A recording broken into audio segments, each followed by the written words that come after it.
Halo, selamat siang. Apa kabar kalian hari ini? Semoga di masa-masa pandemi seperti ini kalian tetap bisa menjaga kesehatan dan semoga semuanya sekarang baik-baik ya. Di masa pandemi ini juga kita harus mengingat bahwa untuk mencuci tangan, memakai masker dan menggunakan hand sanitizer. Lalu pada siang hari ini kita akan membahas mengenai pelatihan relaksasi. Apa sih yang dimaksud dengan pelatihan relaksasi? Pelatihan relaksasi itu adalah sebuah prosedur atau strategi yang digunakan untuk mengurangi kecemasan, ketakutan dari dalam diri seseorang. Di dalam pelatihan relaksasi ini terdapat 4 prosedur. Apa saja 4 prosedur ini? Yang pertama ada relaksasi otot progresif, yang kedua ada latihan pernapasan diafragma, yang ketiga latihan pemusatan perhatian, dan yang keempat yaitu pelatihan relaksasi perilaku. Kita akan membahas 4 poin tersebut. Yang pertama yaitu relaksasi otot progresif. Apa sih yang dimaksud dengan relaksasi otot progresif? Relaksasi otot progresif ini adalah sebuah tindakan yang kita bisa memberikannya kepada pasien atau klien. Misalnya seperti ini, kita bisa menyuruh mereka untuk pertama-tama itu menegangkan semua otot-otot tubuh mereka, lalu mengendurkannya kembali atau melemaskannya kembali.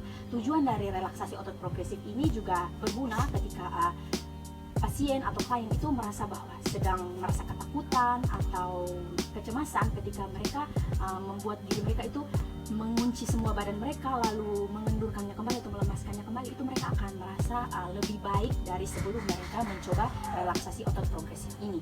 Yang kedua yaitu pelatihan pernapasan diafragma. Apa sih yang dimaksud dengan pelatihan pernapasan diafragma ini? Pelatihan pernapasan diafragma ini juga bertujuan untuk mengurangi stres atau ketakutan serta kecemasan yang dialami oleh klien.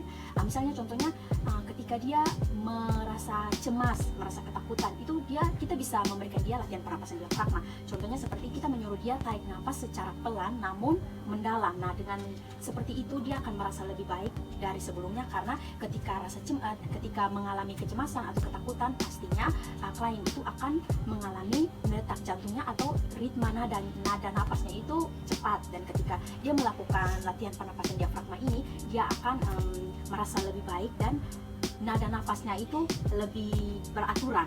Lalu yang ketiga ada latihan pemusatan perhatian.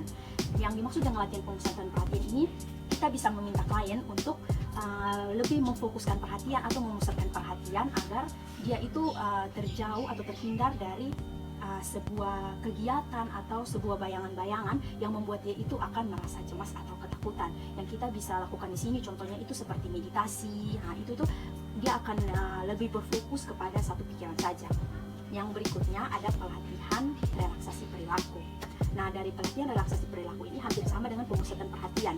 Perilaku-perilaku yang bisa kita berikan kepada pasien atau klien itu kita bisa menyuruh mereka untuk melakukan hal-hal yang lebih baik agar mereka itu dapat mengurangi kecemasan mereka. Dari 4 paradigma ini, yang berikutnya ada desensitisasi sistematis. Apa sih yang dimaksud dengan desensitisasi sistematis ini? Desensitisasi sistematis ini merupakan metode atau metode yang digunakan untuk dapat mengatasi fobia secara perlahan. Apa yang dimaksud dengan fobia? Fobia itu adalah sebuah gangguan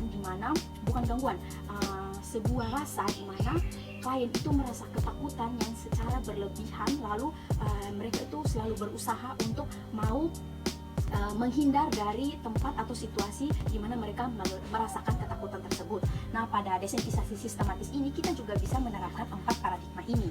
Yang pertama yaitu ada relaksasi otot progresif, yang kedua latihan pernapasan diafragma, yang ketiga ada latihan pemusatan perhatian, dan yang keempat yaitu latihan relaksasi perilaku.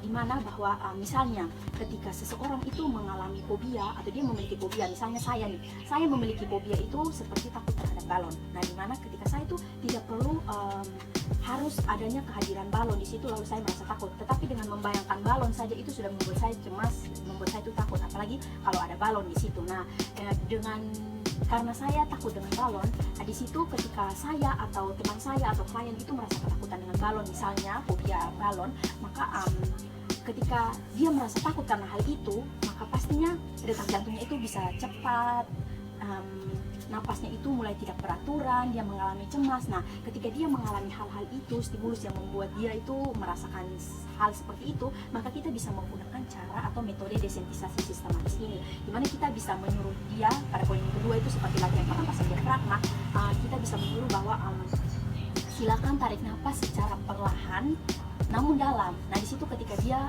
mengikuti apa yang kita berikan, metode yang kita berikan, maka itu dapat mengurangi rasa ketakutan yang dia alami.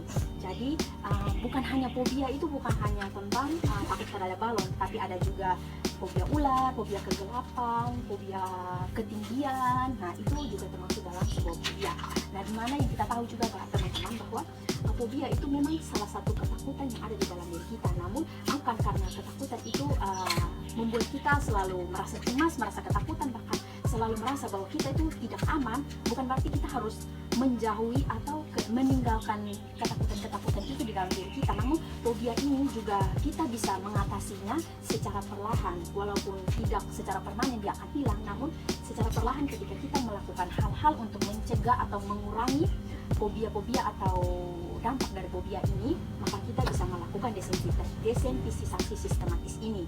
Nah, untuk itu pesan dari saya bahwa ketakutan yang ada di dalam diri kita bukan hal yang seharusnya kita jadikan itu ditinggalkan di dalam diri kita, tetapi rasa takut itu bisa kita pelajari, bisa kita lawan, dan bisa kita hilangkan secara perlahan. Semoga apa yang saya jelaskan hari ini bermanfaat buat teman-teman. Terima kasih, tetap semangat.